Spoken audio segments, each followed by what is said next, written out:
Baik, kita mulakan hari ini pelajaran hadis. Hadis yang 150. Dan hari ini kita mula dengan muka surat 452. Jadi berkaitan dengan hadis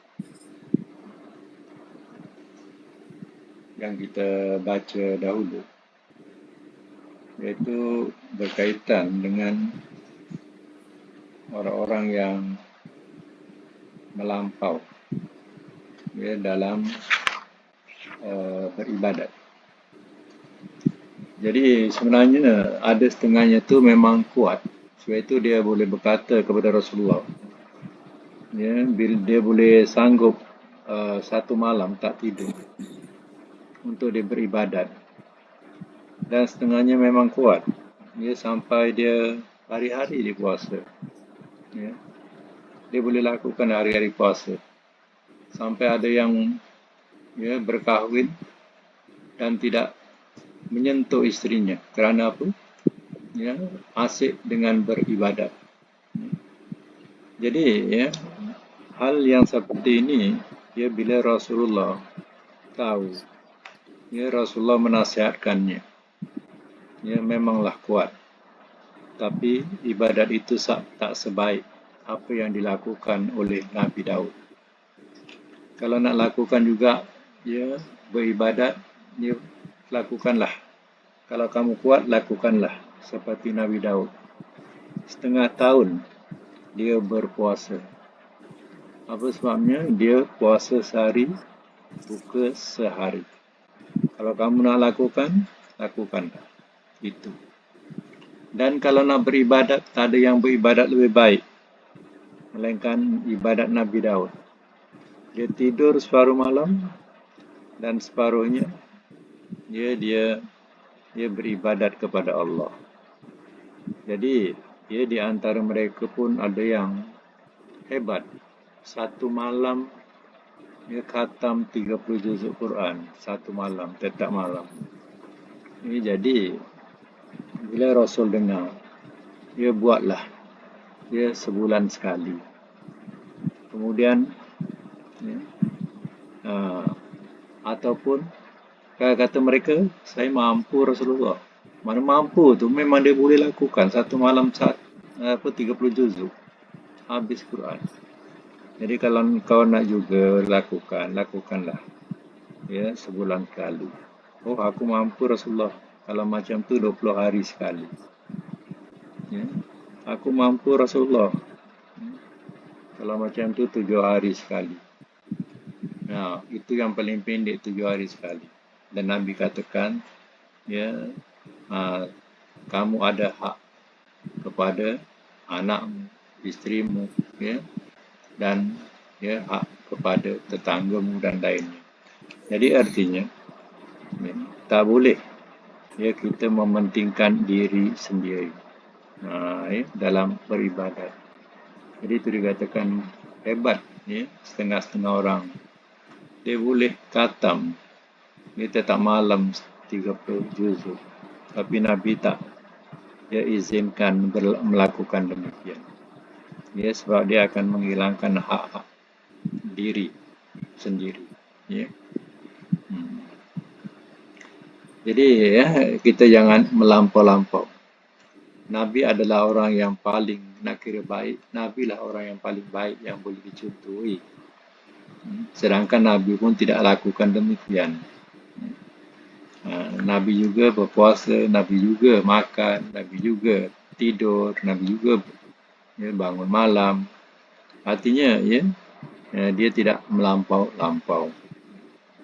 Itu sebab itu ada puasa apa? Puasa Nabi Daud.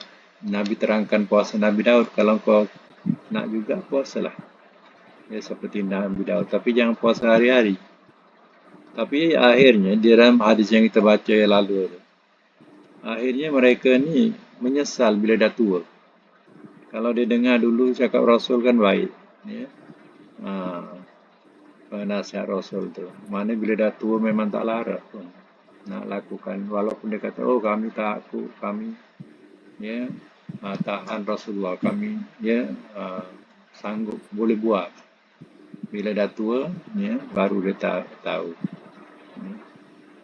Banyak perkara yang memang Rasul nasihatkan tu memang bagus, baik. Ya, tapi dia tak nak dengar. Dia nak lebih daripada itu. Baik, kita teruskan kerana apa pengesahan habis, pengesahan dasar. Kemudian kata asing. Silakan, siapa nak baca? Kata asing. Pasal kata asing. Bi abi anta wa ummi, bapa dan ibuku menjadi tebusan engkau. Maksudnya engkau Nabi SAW tertebus oleh bapa dan ibuku Abu Muhammad. Lizaurika tamu. Bihasbika cukup bagimu. La yafirru idza la qa. Dia tidak lari dan jika bertemu dengan musuh, iaitu di dalam pertempuran, dan sikap ini disebabkan ketegaran jiwanya. Ini diterangkan sifat Nabi Daud. Ya, dia tidak pernah gentar ya, dengan musuh. Tak akan digustar. Macam tu. Lagi? Al-Kunnatu, menantu. Kata ini dapat bermakna isteri, anak laki-laki, itu menantu seseorang, atau isteri, saudara laki-laki iparnya. Ya, jadi perkataan-perkataan yang asing lah. Ya, dikatakan Al-Kunnah. Ya, dengan bahasa menantu. Lagi? Ba'luha, suaminya. Lam yata' lana firasha, dia belum pernah menginjak ranjang kami. Kalimah ini adalah kiasan yang mengandung makna bahawa dia belum pernah berbaring dan tidur bersama isterinya di atas tempat tidur. Ya, jadi seorang perempuan, ya, anak perempuan itu bila ditanya oleh ayahnya, dia bagaimana suamimu, ya, kata dia, baik ayah, suamiku tu, ya, bagus dia, ya, baik sangat. Tapi dia tak pernah, ya, menyentuhku dan tak pernah masuk pergi ke ranjangku. Mana itu bila dengar macam tu, ya, itu bukan baik namanya. Ya, lalu ya, dia jumpa dengan Rasulullah SAW dan Rasulullah SAW menasihatkan tentang hak. Ya, lagi? Lam yakshif lana kanafa. Belum pernah menyingkap tirai kami. Dia tidak pernah menyingkap tirai kami. Di sini isteri Abdullah bin Amr menggambarkan keengganan suaminya untuk berhubungan badan dengannya dan keengganannya dalam mendekati dirinya.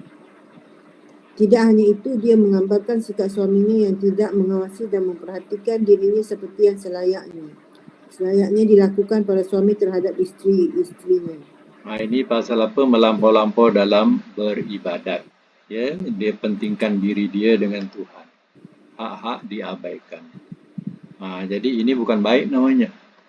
Ini tidak dikatakan sebagai baik. Ya.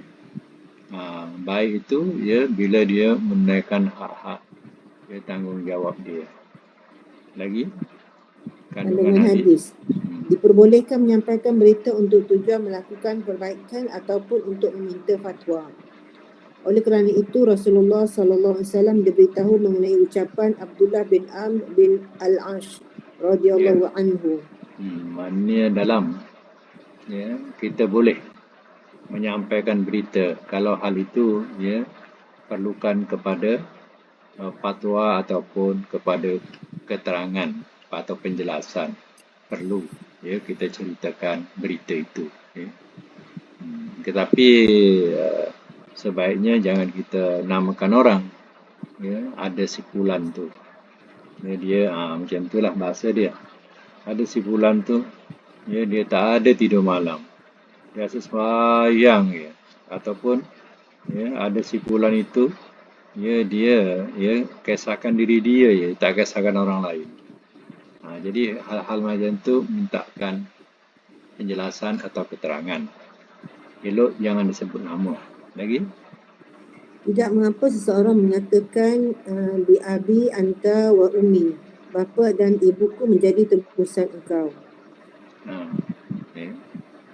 Perlunya pengajar, pendidik dan guru dakwah memantau keadaan anak didiknya dan membimbing mereka menuju jalan yang lebih baik dan bermanfaat.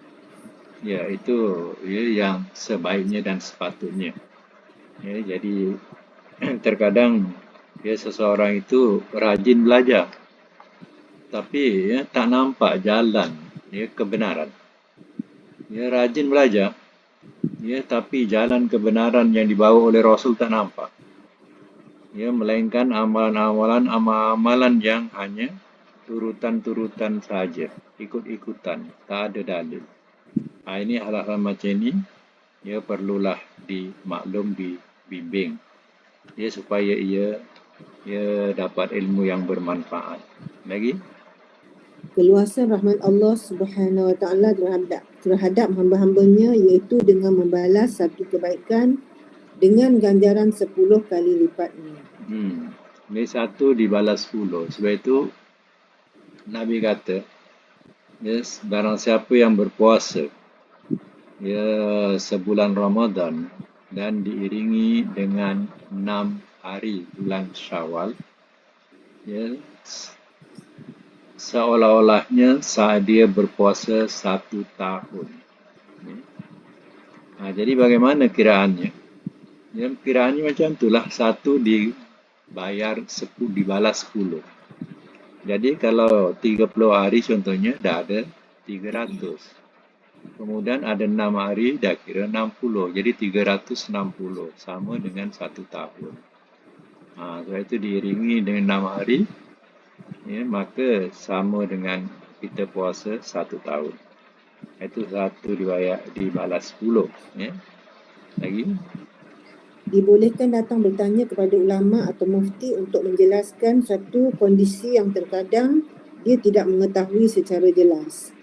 Ya, maknanya sudah tentulah pihak yang digelar ulama ataupun mufti, ya, itu boleh ditanya. Ya. Tak ada salahnya untuk bertanya.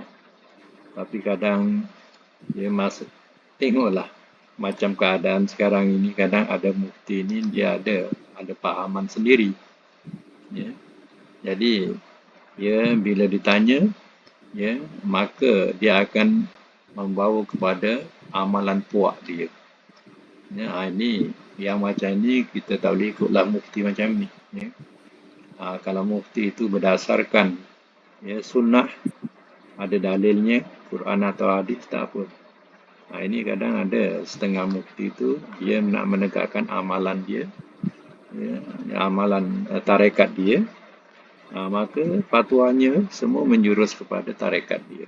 Ya, ini jangan pakai. Lagi?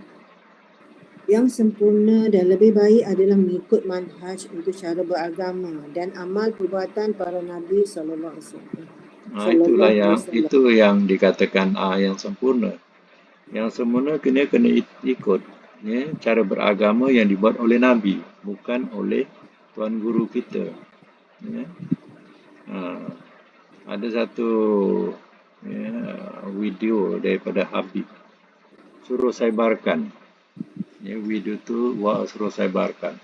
Amalan itu, ya amalan dikatakan guru dia ya bermimpi jumpa dengan Rasulullah SAW, dan Rasulullah SAW ya, mengajarkan zikir. Ya. Satu hari suruh baca tak berapa ratus, ya. Dan ya, hal itu disebarkan. Ya. Padahal hanya mimpi. Jadi kita kalau belajar, ya, kalau seandainya ditakdirkan mimpi itu jumpa Rasulullah SAW, contoh, ya, apa yang kita boleh ikut, ya, seandainya Rasulullah SAW tidak mengajarkan syariat baru. Kalau Rasul mengajarkan dalam mimpi itu syariat baru, kita tak wajib ikut sebab syariat dia dah lengkap. Ini dah mati dalam mimpi, bagi kita syariat, ada satu syariat disuruh amalkan, contoh zikir macam tadi. Yang macam ini jangan diikut. Ya. Sebab hal macam ini, ya, syaitan juga boleh mengedirukan, boleh menipu kita dalam mimpi. Kita kenal ke Rasulullah SAW? Kita sendiri tak kenal Rasulullah SAW kecuali para sahabat. Mereka memang kenal wajah Nabi macam mana. Kita tak kenal. Jadi kalau syaitan itu mengaku dirinya Nabi pun boleh. Sebab syaitan pun boleh mengaku dirinya Tuhan. Apalagi Nabi. Berhati-hatilah dengan ilmu-ilmu mimpi ni. Agama hanya berdasarkan kepada apa yang dimimpikan. Ini bahaya macam ni. Kalau kita baca doa dan zikir Nabi ni tak terbawa. Ini pula nak ditambah-tambah doa yang dalam mimpi. Yang tentu sahih pun kita tak terbawa banyaknya. Ini pula nak ditambah apa? Dengan mimpi. Dengan zikir-zikir yang hanya datang daripada mimpi seorang syekh. Jadi tak payahlah. Kita ikut tu. Yang jelasnya, manhaj cara kita beragama ikut amal perbuatan Nabi. Itu yang betul. Lagi, setiap Muslim wajib memberikan setiap hak kepada pemiliknya. Dan di antara bentuk keadilan dan ketakwaan seseorang adalah tidak menghalangi pemenuhan hak kepada orang berhak. Lagi, sedikit ibadah tetapi berkelanjutan lebih baik daripada banyak beribadah tetapi terputus-putus. Itu dia katakan kalau boleh sikit tapi istiqomah. Itulah yang baik. Tapi kalau kita bukan main qiyamul lail kata orang sekarang ni. Buat qiyamul lail.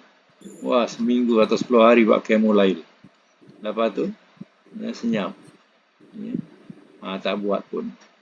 Jadi hal-hal macam ni sebenarnya amalan yang kurang baik. Amalan yang baik ini sedikit tapi berlanjutan atau berterusan. Kita ambil lah kalau sunat tu sunat yang yang dikatakan rawatib contohnya. Kalau nak amalkan sunat, buatlah yang rawatib. Kalau nak buat tahajud, buatlah tahajud. Kalau boleh berterusan, itulah yang dikatakan yang terbaik, amalan yang baik. Jangan sungguh-sungguh hanya seminggu. Lepas tu, semua tinggal. Sebab yang wajib tak tinggal. Kalau yang wajib pun tinggal, habislah. Lagi? Berlebihan dalam beribadat dan pembebanan terhadap jiwa dengan hal-hal yang menyusahkan dapat menghilangkan kekuatan tekad, di samping melunturkan semangat serta melemahkan kondisi fizik, sehingga tertanamlah sifat pengecut dan keinginan untuk lari ketika bertemu dengan musuh di medan perang. Jadi macam itulah. Bila berlebihan dalam ibadat, akhirnya kita menyusahkan diri dan sampai peringkat kita jadi orang yang takut, tak nak campur orang. Akhirnya kita jadi orang yang pengecut namanya. Lagi? Mempersiapkan jiwa dan raga untuk menghadapi musuh serta tidak lari dari medan pertempuran. Ini maknanya jiwa dan raga untuk menghadapi musuh serta tidak lari dari medan pertempuran. Ini bagi mereka yang di barisan hadapan. Dia kena menjaga jiwa dan raga. Maknanya jiwa jaga, dia punya badan pun kena jaga untuk menghadapi pertempuran. Contohnya askar-askar, dia kena jaga. Lagi? Boleh membagi-bagi bacaan, menghafal dan mempelajari Al-Quran. Boleh membagi-bagi bacaan, menghafal dan mempelajari Al-Quran. Itu tidak ada salahnya. Maknanya kita dulu mereka sukar untuk mendapatkan teks Quran. Jadi caranya mereka ajarkan Al-Quran itu dibagi-bagikanlah yang dia dapat. Macam tu. Kalau dia hafal satu surah, Dia bagi yang lain pula hafalkan satu surah. Macam itulah. Ya. Berbeza dengan sekarang adanya teks Quran. Ya. Lagi kaum muda. Kaum muda lebih kuat dalam bentuk ketaatan daripada kaum tua. Ya. Sebab itu terkadang ya, menyesal. Kalau dah tua, dia menyesal kerana apa? Waktu muda dulu, mereka tak berpuasa contoh. Dia tak pernah berpuasa. Tapi bila dah tua, dah sampai satu kesedaran, nak puasa pula dah tak larat. Ya? Badan menggigil ya, bila nak puasa. Sebab itulah kadang, begitu juga dengan solat. Ya, dulu muda-muda tak solat. Tapi bila dah tua, nak buat 4 rakaat pun macam 80 rakaat. Nak berdiri lama sikit je, dia dah menggeletar lutut. Ya? Jadi beruntunglah kalau orang yang solat, yang masih boleh rukuk, sujud, duduknya cantik macam asal, ya syukurlah tu. Ya. Setengahnya kadang nak bengkokkan lutut pun susah. Ya. Nak rukuk lagi tak dapat. Ya. Apa lagi nak sujud. Ya. Jadi ya, beruntunglah kalau seandainya masih macam ya kita lakukan ketika kita muda. Maksudnya macam tu. Ya. Kita boleh lakukan lagi. Segala sendi kita boleh bengkok. Ya, macam mana ya muda-muda. Sebenarnya hal ini juga adalah praktik ya daripada kebiasaan kita. Memang ya kadang setengahnya mereka yang tidak biasa tak melakukan solat. Ya dah sampai berumur-umur baru nak melakukan solat. Rupanya ya, sendi-sendi mereka ni ya tak terlatih. Ya kejang, dia tak boleh. Ya nak duduk lama-lama ataupun dia nak ya, duduk antara sujud atau nak rukuk ya, semua tegang. Jadi oleh kerana latihan itu daripada awal mula menjadikan seorang itu rasa selesa dan mudah ketika beribadat. Lagi? Ketegahan Abdullah bin Amr bin Al-Ash radhiyallahu anhuma untuk menjalankan apa yang dinasihatkan Rasulullah sallallahu alaihi wasallam. Jadi dia ni ya memang rupanya kuat ibadat. Ya kalau kita ni memang respect lah kat dia. Tapi alhamdulillah dia mau dengar cakap Rasul, dia mau perbaiki, ya maka itulah terbaik buat Abdullah bin Amr ya Al-As. Ya kalau tak ya dia akan menyusahkan diri dia. Dia rasa dia tak menyusahkan. Ya, tapi dia telah menyusahkan tanggungjawab dia. Lagi? Larangan? Larangan berpuasa dar sepanjang zaman atau sepanjang tahun. Ya, maknanya dalam hadis itu dikatakan kalau kita puasa 3 hari dalam 1 bulan ada 3 hari bulan Islam. Ya. 13, 14, 15 kan? Ya, itu dikatakan bulan terang. Ya. Dalam 1 bulan 3 hari sama seperti kita berpuasa Adar. Adar hari mana? Sama seperti puasa sepanjang tahun. Maknanya 3 hari tu fadilat dia macam kita puasa 1 tahun. Itu dikatakan ad-dahri, makna ad-dahri itu. Ya. Sepanjang zaman atau sepanjang tahun. Besar rupanya. Ya, dalam itu yang Nabi nasihatkan orang tu.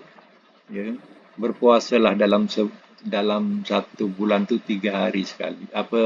Dalam 1 bulan ya, puasalah 3 hari. Ya, 3 hari itu memang 3 hari bulan Islam. Ya. Oh, saya mampu Rasulullah. Wah, hebat. Saya mampu Rasulullah. Kalau macam tu, berpuasalah ya, seperti Nabi Daud. Ya. Puasa sehari, buka sehari. Jangan lebih-lebih. Ya. Itu Rasul nasihatkan. Ya, kita mungkin sanggup ya puasa seminggu, Isnin Khamis contoh. Ya, kalau tak mampu, contohnya sebulan 3 kali itu pun anjuran Nabi. Ya, tapi kalau hebat sangat lah, ya, puasalah sehari, buka sehari. Itu cerita ad-dahri itu maknanya sepanjang zaman atau sepanjang tahun. Ini tafsiran hadis Nabi yang puasa 3 hari dalam sebulan ya. Dalam sebulan tu tengah bulan tu. Bulan Islam. Lagi? Yang sunnah dikerjakan pada puasa sunnah adalah berpuasa 1 hari dan berbuka pada 1 hari berikutnya. Kecuali puasa pada 3 hari setiap bulan Qamariah tanggal 13, 14, 15 berdasarkan penanggalan Hijriah. Harus berurutan, begitu pula puasa tanggal 9 dan 10 Muharram. Baik, itu dikatakan kalau kita nak puasa sangat, Tapi sebenarnya kalau kita boleh amalkan dalam sebulan 3 kali, kalau saya kata tak sanggup atau tak ada kemampuan nak puasa Isnin Khamis, boleh dalam 1 bulan tu ambil 3 ni. 13, 14, 15 Qamariah bukan Masihi. Dia punya fadilatnya besar. Ad-dahri, fadilat dia ad-dahri tu. Mana sepanjang zaman atau sepanjang tahun. Atau kelebihan puasa 3 hari dalam sebulan. Tapi bulan Islam. Lagi? Tidak ada Rabbaniyah kependataan dalam Islam. Jangan ada kita bersifat sebagai jadi ruhbaniyah ataupun jadi pendeta-pendeta Nasara. Kononnya kita ni ahli ibadat. Jadi ahli ibadat ni kita tak boleh nak campur orang, tak boleh makan makanan berdarah, dan tidak boleh berkahwin. Macam padri-padri lah. Dalam Islam tidak ada itu. Sampai nak jadi padri kena menolak perkahwinan. Kena menolak makan makanan yang mengalirkan darah, yang berdarah. Dalam agama lain pun macam tu juga. Kononnya nak mendekatkan diri kepada Tuhannya, maka dia tidak boleh makan makanan yang bernyawa. Dan memperbanyakkan dia berpuasa. Ada puasa juga. Jadi kita tidak, dalam Islam tidak ada kependetaan sampai kita puasa terus menerus atau puasa wisal. Tak ada. Atau istilah lain pertapaan. Nak bertapa sampai 44 hari. Tak makan, tak minum, bertapa. Itu pun tidak ada dalam Islam.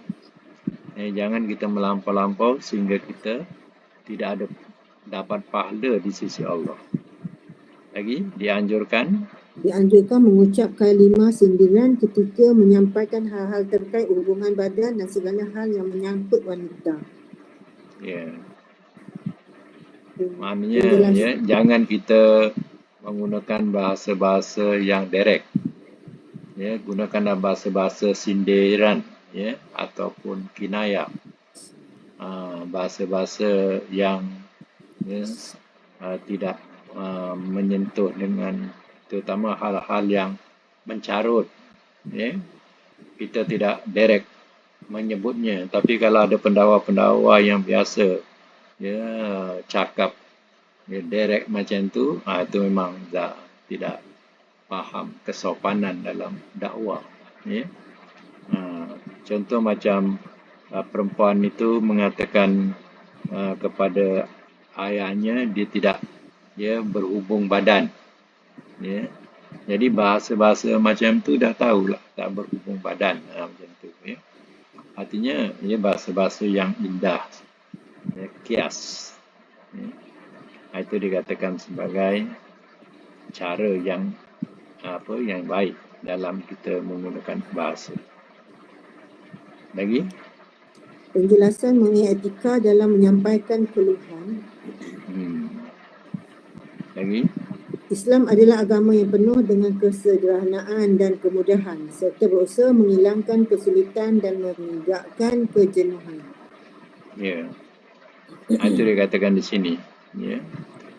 Islam ni dia penuh dengan kesederhanaan. Ya, jangan sampai kita menghilangkan kesulitan atau sehingga kita sampai satu peringkat kita jemu. Ya. Satu lagi.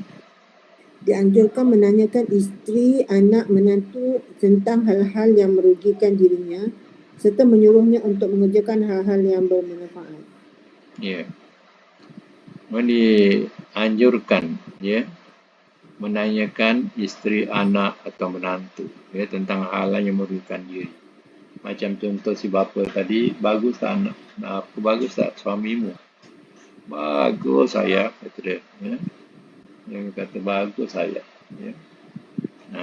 Tapi masalahnya macam tu lah makna. Dia beribadat, buat beribadat.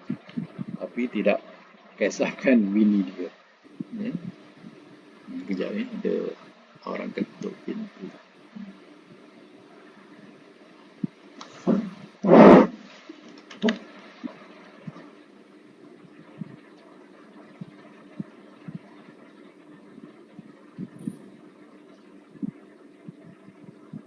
Rahmah, baguslah kucing awak pun belajar sekali. Pandai dia. Dia nakal sikit tu. Tak nakal lah, dia rajin tu belajar, duduk diam. Kucing pun ikut belajar. Pandai tu. Lagi? Dianjurkan pula memilih wanita yang mempunyai pemahaman agama yang mendalam lagi terpandang untuk dijadikan isteri bagi anak. Ya, itu anjuran. Lagi? Diwajibkan memperingatkan anak yang berbuat kesalahan. Ya, maka itu kewajipan. Mana sebagai orang tua, dia kena ingatkan kepada anak yang berbuat kesalahan, walaupun anak itu sudah mempunyai suami, mempunyai anak atau sudah mempunyai isteri, maka kalau dipandang itu tak betul cara dia melakukan ibadat, mana kita boleh memberikan teguran. Mana melampau-lampau dalam beribadat. Jadi kita kena memberikan nasihat. Itu tidak ada salahnya. Dianjurkan. Baik, maka habis hadis ke 150. Sekarang kita masuk 151. Ustaz, maaf nak tanya sekejap boleh? Okay, sebelum pergi hadis 151. Okay. Nak tanya pasal yang macam boleh membagi-bagikan bacaan, menghafal dan mempelajari Al-Quran ni. Macam sekarang ni macam yang diorang bagi satu yang juzuk 30 juzuk satu hari, khatam satu hari tu bagi dengan kawan-kawan 30 satu juzuk tu. Macam mana tu Ustaz? Hukum dia khatam dah khatam sebenarnya cara macam itu tidak dikatakan sebagai khatam Quran. Sebab khatam Quran ni sebenarnya kita sendiri membaca, kita menghatamkan. Ataupun kalau cara berjemaah, yang membaca kita dengar, yang jangan semua baca. Ada setengahnya, engkau ambil satu juzuk, saya satu juzuk, baca masing-masing. Itu makna kita hanya khatam satu juzuk je lah. Ya, maksudnya macam trend sekarang bila seorang meninggal kan, dia sudah dalam grup tu lah ramai-ramai bagikan untuk satu lepas tu hari ni kan, tu yang saya tengok. Dia ada macam tu tak ada datin. Tak ada kan, sama juga macam dalil lah kan. Tak ada kan. Tak ada cara macam tu. Lagi satu Ustaz, minta maaf minta maaf semua sahabat. Nak tanya pasal puasa tadi. Puasa kan lebih baik yang 3 puasa hari putih tu. 3 hari kan dia berturut-turut. Maknanya kalau macam kita tak mampu, kita puasa dalam 1 bulan tu 3 hari tu, sama tak fadilat dia yang sebenarnya kita puasa Isnin Khamis, lepas tu kita ambil mana 1 hari 1 bulan 3 hari lah. Maksudnya tapi tak sama kan dengan dia tak sama fadilat dia. Maknanya puasa yang 3 hari itu fadilat dia lebih besar daripada Isnin Khamis. Oh, maknanya walaupun 1 bulan 3 hari kita puasa tak samalah kan? Tak samalah.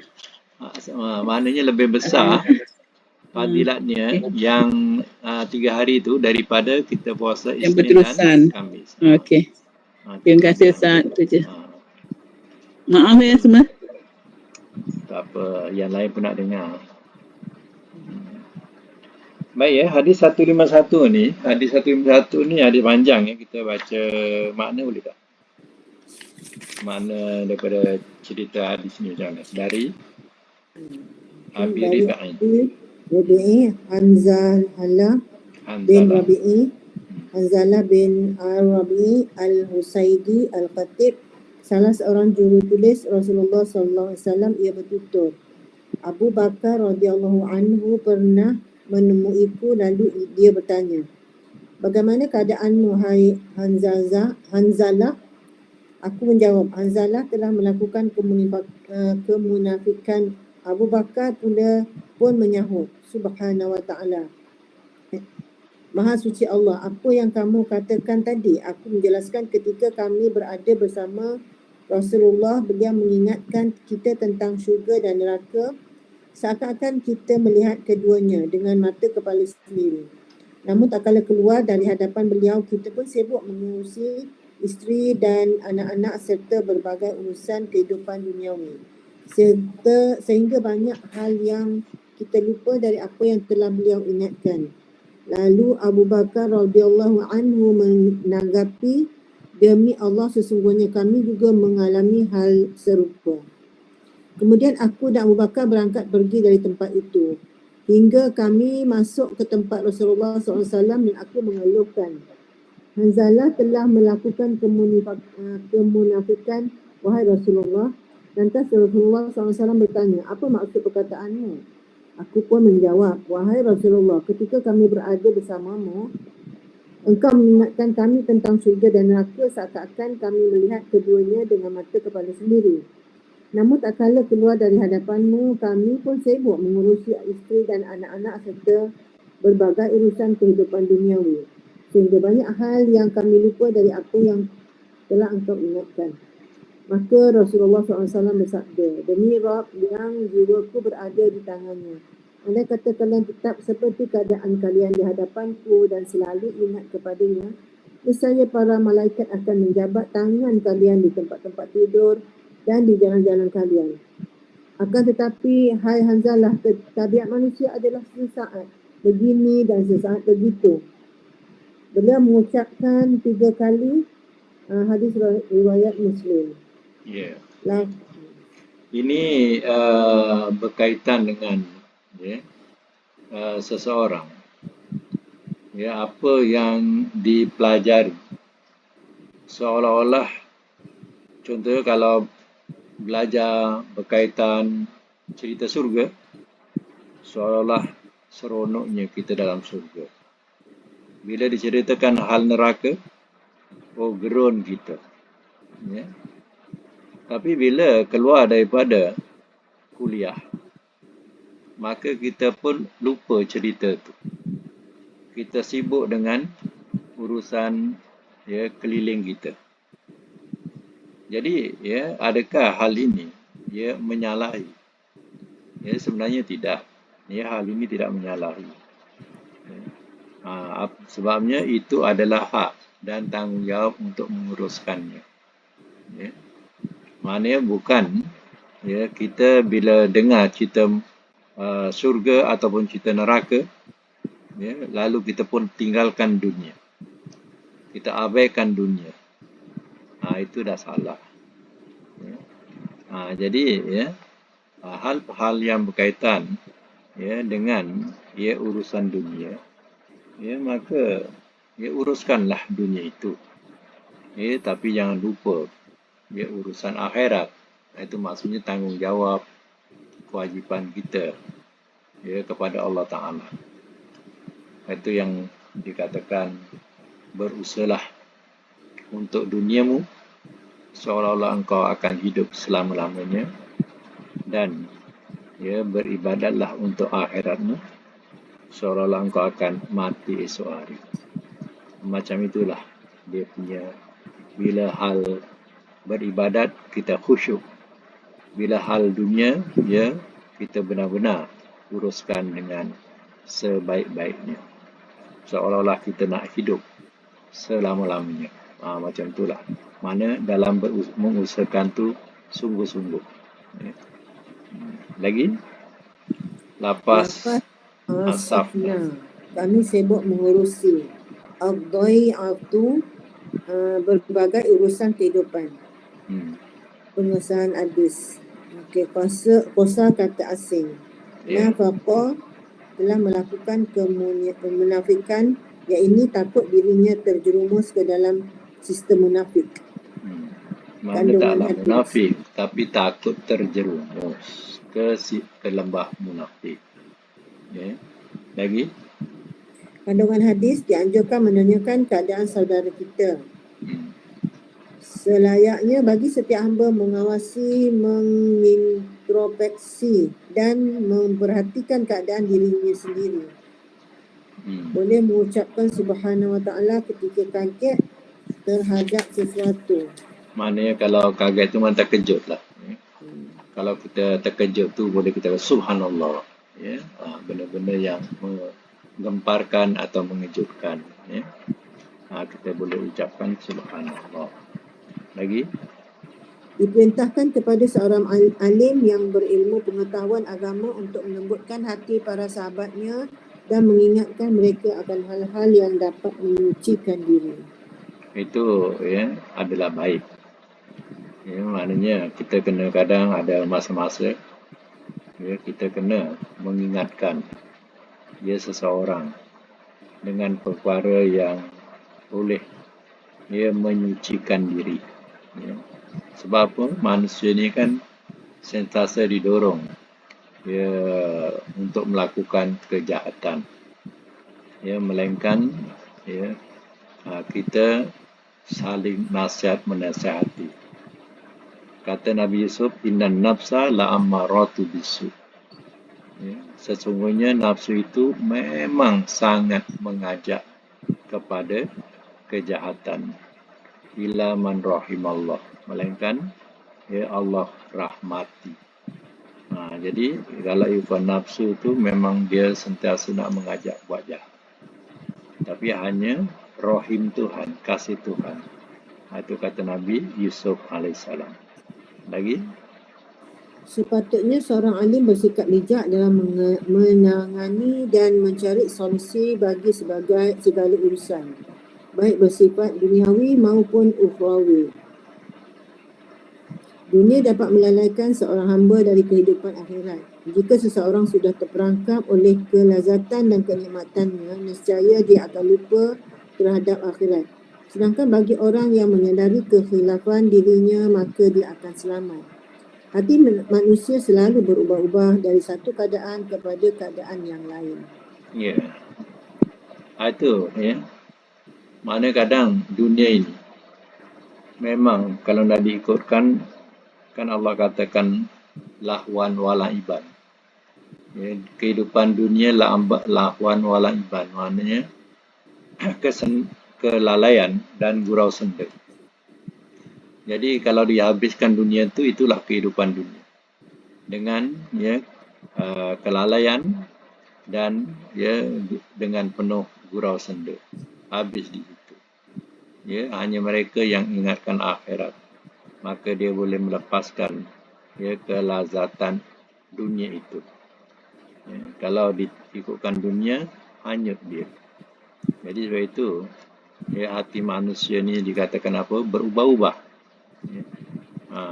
Sekejap begini, kejap begitu. Jadi biarlah hati itu dijuruskan kepada sesuatu yang benar. Yang benar itu adalah daripada kalam Allah dan kalam Rasul. Kalau kita masih meniti di titian itu, pasti kita akan selamat. Itu kaedah dia.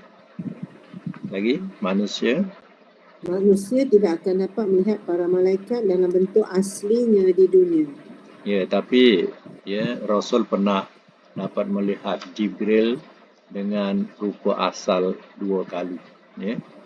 Dalam hidup Nabi hanya dia pernah melihat Jibril, bentuk asal Jibril 2 kali. Tapi kita manusia biasa, kita tak dapat melihat malaikat, melainkan malaikat itu menyerupai manusia atau menyamar sebagai manusia.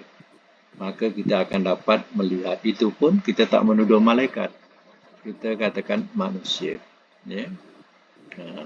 Kadang kalau cerita-cerita dalam hadis yang malaikat ini menyamar, menguji manusia yang bakhil, diuji, dia datang sebagai orang yang miskin, minta sedekah, itu malaikat nak uji. Macam tu, tapi kita tak kata itu malaikat, tak. Kita akan menganggap orang juga. Tapi sebenarnya itu malaikat menguji kita. Kerana kita bakhil. Nak tengok kita bakhil ataupun tidak. Lagi? Selalu berzikir dan merasa dalam pengawasan Allah Azza wa Jalla serta tidak pernah lelah dan berputus asa dalam mengingatnya. Merupakan keistimewaan yang dimiliki para malaikat.